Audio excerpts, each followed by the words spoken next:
There's been a lot of focus on whether or not bats are unique and that they have a lot of zoonotic pathogens. It's not so much that each individual bat species carries a lot of pathogens or more pathogens relative to other groups of animals. Instead, it's more that there are a lot of different bat species.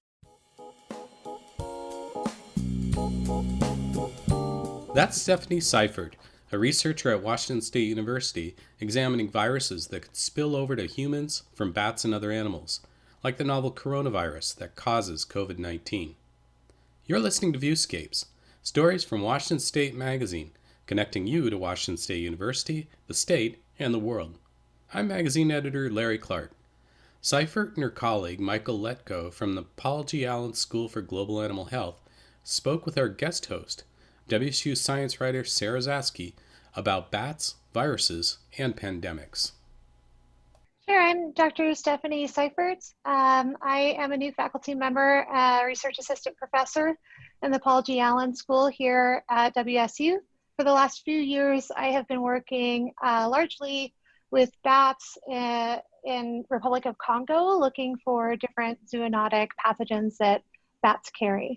My name is Dr. Michael Letko. I'm a new assistant professor at the Paul Allen School as well. My work is mostly focused on looking at the smaller details of how viruses transmit between species. And so far, this is focused largely on bats and more specifically on the coronaviruses that bats carry. My name is Sara Zaske. I'm the science writer for WSU News. Broadly, why should we study viruses in bats? Why is it important to look at them?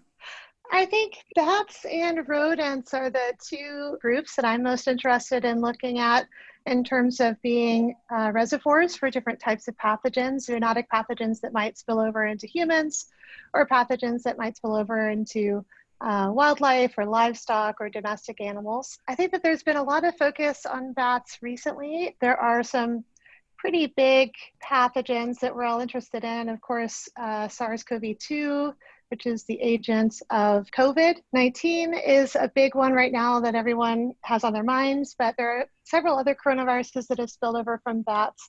For instance, Middle East respiratory syndrome-related coronavirus in the Middle East is a big, long-standing issue since about 2012. There are also researchers here in the Paul G. Allen School who are also looking for MERS coronaviruses in camels in Kenya. There's been a lot of focus on whether or not bats are unique and that they have a lot of zoonotic pathogens. And I think that the issue is a little bit different from that. It's not so much that each individual bat species carries a lot of pathogens or more pathogens relative to other groups of animals. I think instead it's more that there are a lot of different bat species, and they interact often either with directly with us or indirectly with us. And so for me, it's more about identifying those interfaces that allow for a zoonotic potential, where you have pathogens in a species, and then there's a potential for exposure to humans or to wildlife or livestock. For instance, MERS coronavirus spills over into camels, and then that's been kind of the interface now with humans.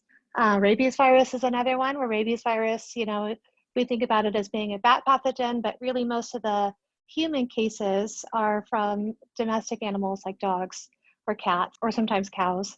And so I think that it's sort of just identifying where we have that opportunity for spillover is really important. Michael, do you want to tell us a little bit about how you began studying coronaviruses? Both of you worked at the Rocky Mountain Lab in Montana. Is that right? And what did you guys do there? Yeah, so my work at Rocky Mountain was kind of applying the concepts and stuff that I had been working on in grad school.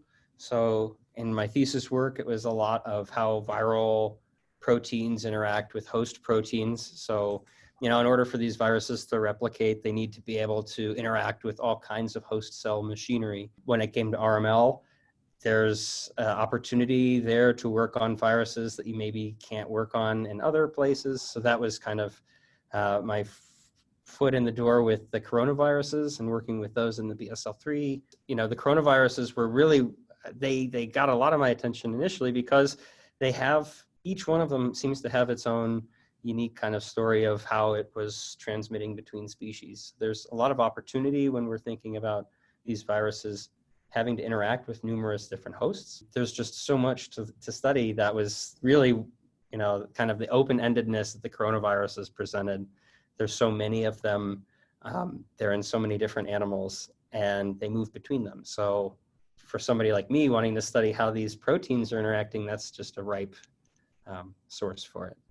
I think where Michael has been working on that very fine scale interaction at the molecular level, my focus had been on more populations and ecology. For the last few years in the virus ecology section at NIH, I was leading the field effort to sample bats and other wildlife for Ebola viruses in Republic of Congo.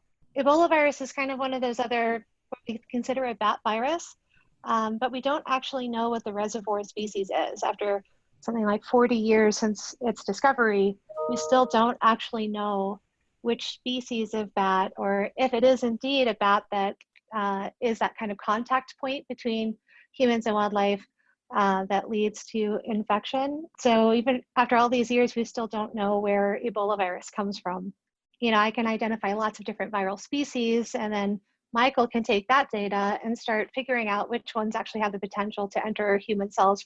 The question we all want to know is how do we prevent this from happening again? What do we need to do as a research community? So I guess there's probably a number of ways we can start to address this issue. And I think really these are longstanding questions that scientists have been working on since we found viruses lingering in wildlife. Really, how do you prevent that? And so there's the classic, or there's the kind of approaches that we're more familiar with, such as vaccines and trying to vaccinate wildlife and trying to vaccinate ourselves against various pathogens and viruses circulating in nature. But then there's stuff that we can learn more from the type of work that Steph does, where we're learning about the host biology itself that allows us to take interventions. So if we can identify the reservoir hosts for these viruses, for example, then we can start to put in measures to maybe keep distance between ourselves and our domestic animal populations from some of these, reservoir species, for example. And I think Steph probably has some more examples of that. But yeah, there are lots of avenues. Many of them are being explored, but most of them are still in their nascent phase, I think, at this point. I think that, we can potentially start to identify where we think these spillovers might happen.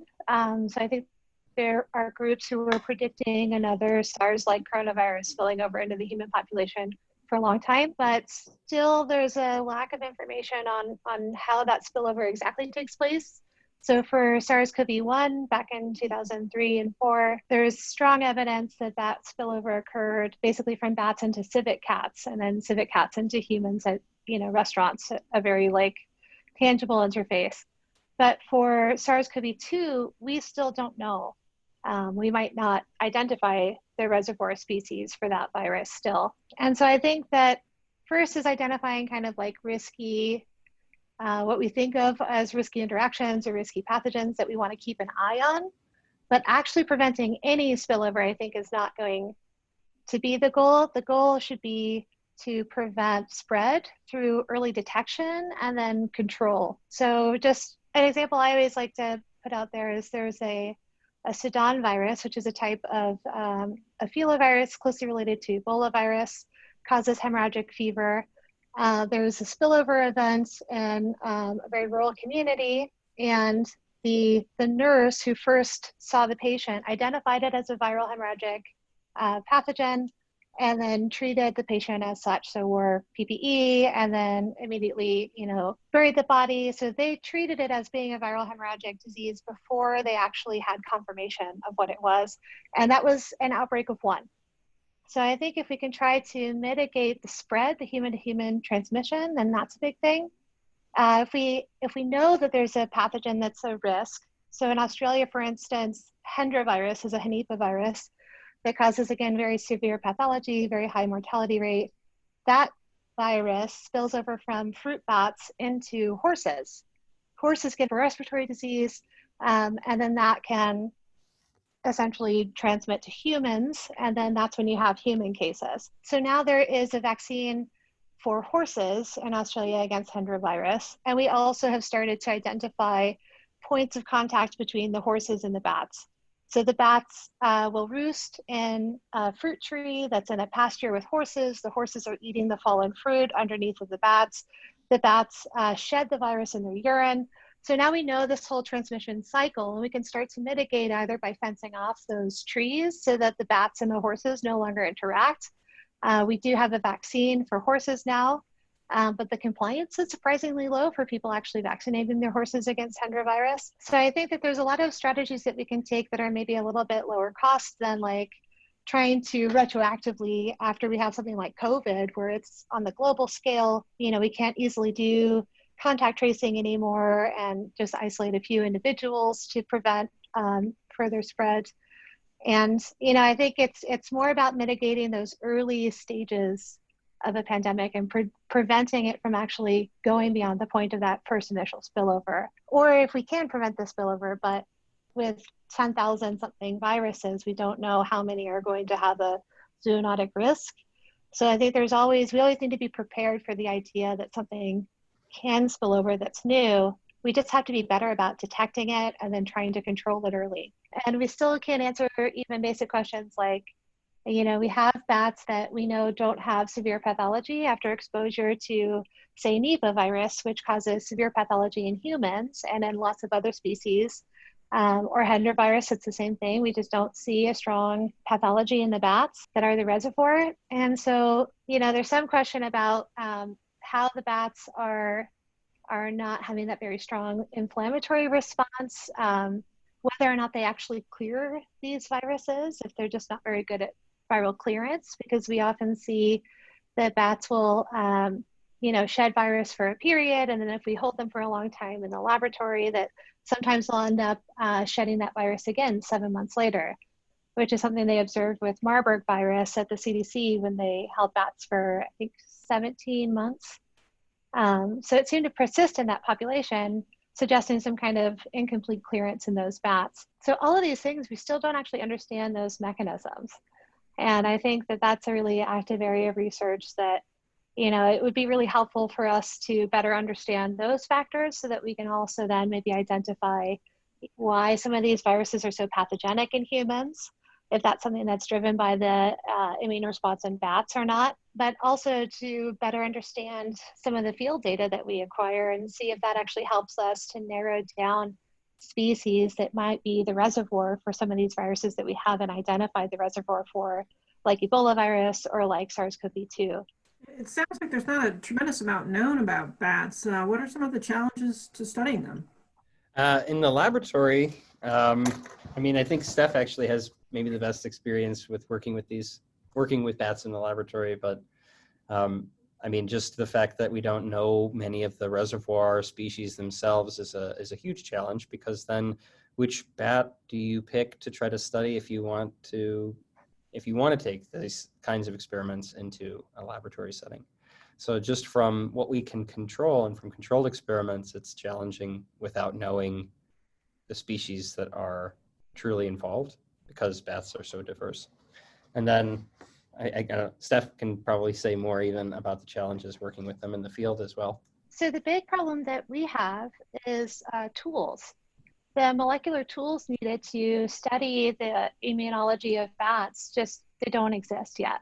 So a lot of the tools that we have for studying immunology are developed for model organisms like rodents or non-human primates. So mice, there are a lot of different tools where we have, assays that can target very specific types of immune cells, and we don't have those tools for bats yet. So that's something that is, I think, really challenging to develop. And, it's definitely something that I've been talking with a few different folks about. How do we start to address those questions? Because my training is more in molecular ecology and less on immunology. It's more of I see that this is an important question. So collaboration with experts in very different fields is definitely going to be necessary for us to start to approach some of those bigger questions. And I think to kind of elaborate on that and come back to the species issue, what we kind of, maybe an underlying assumption here is that the bats Bats themselves are incredibly diverse. So when we are talking about one species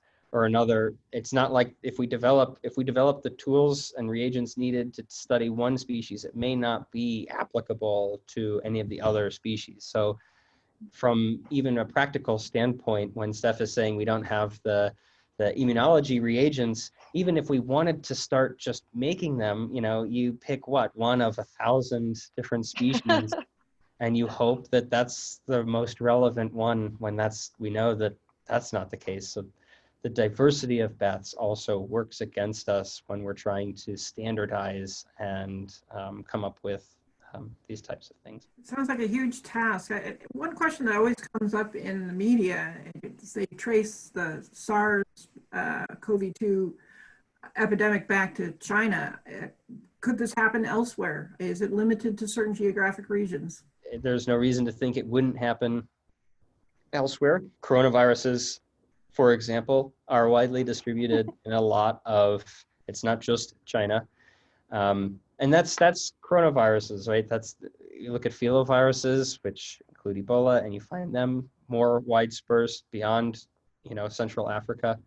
So the viruses themselves are not necessarily always geographically restricted. Maybe that specific viruses, but it's one in a sea of very similar relatives.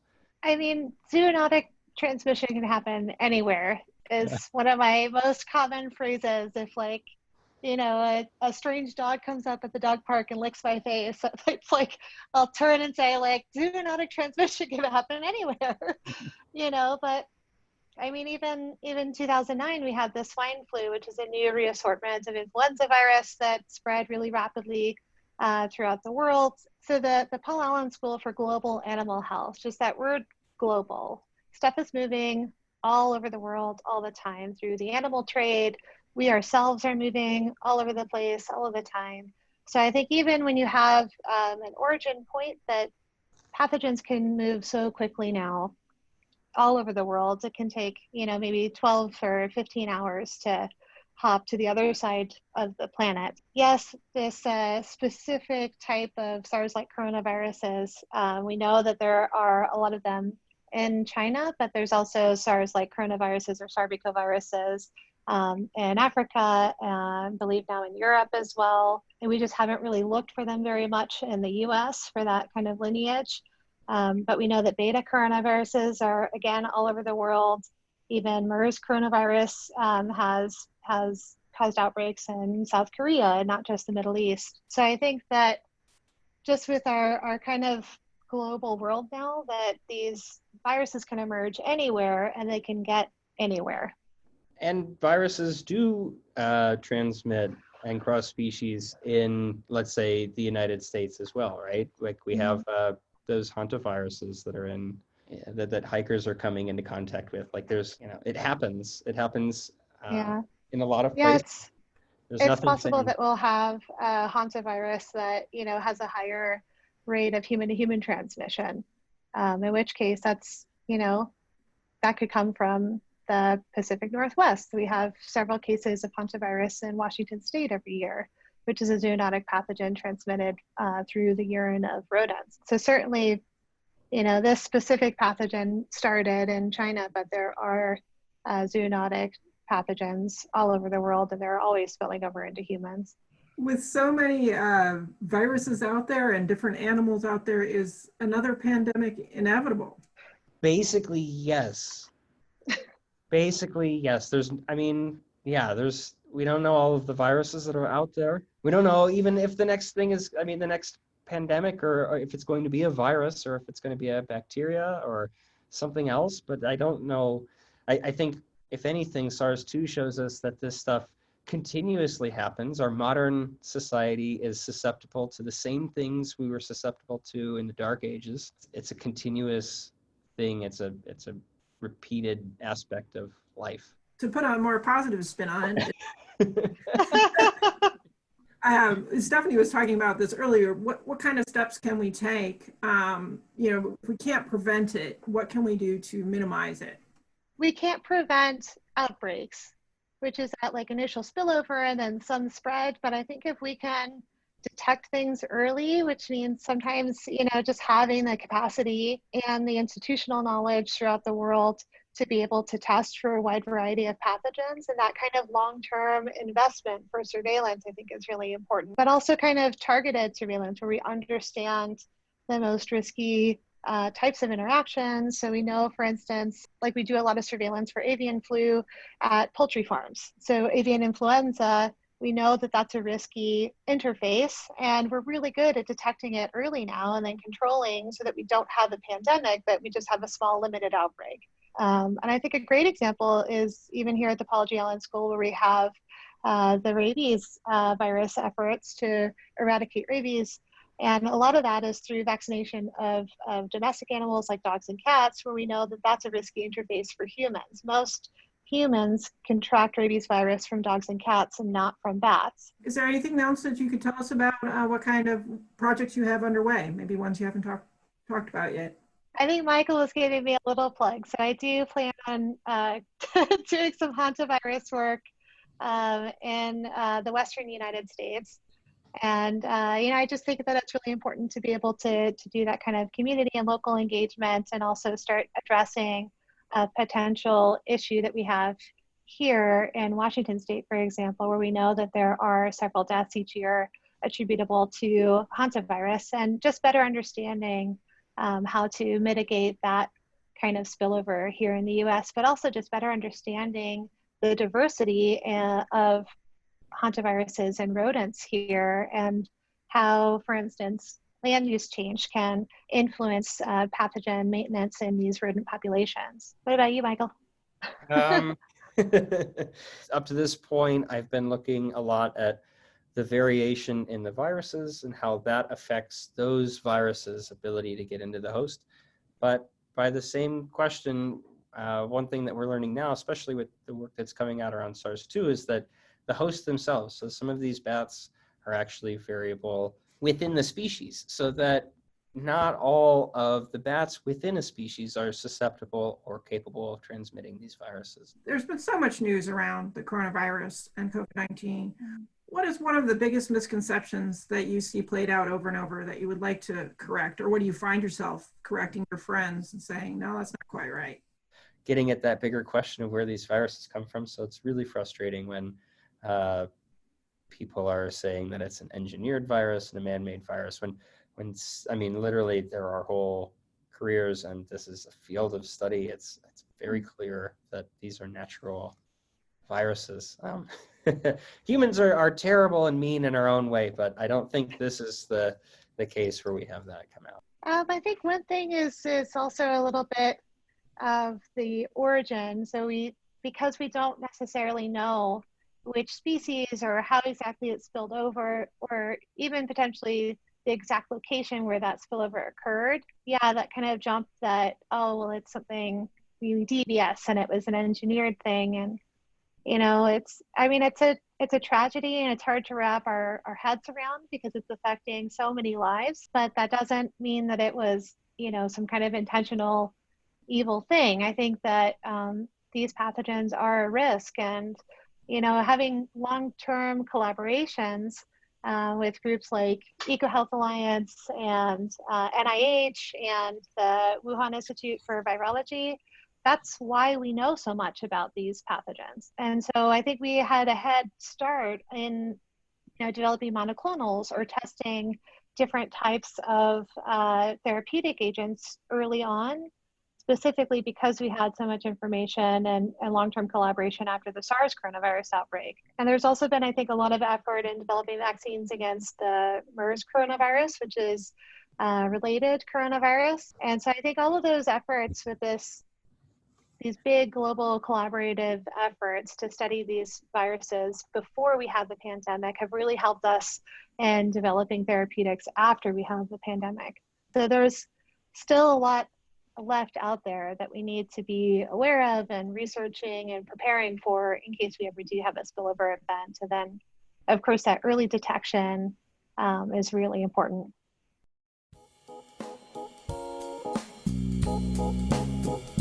Thanks for listening to Viewscapes. You can learn more about the Allen School's global health research at globalhealth.wsu.edu. Our theme music was written by Greg Yazanitsky. The sounds at the beginning were hundreds of bats in the south of France screaming at twilight, recorded by Felix Bloom. For more stories from Washington State University, visit magazine.wsu.edu.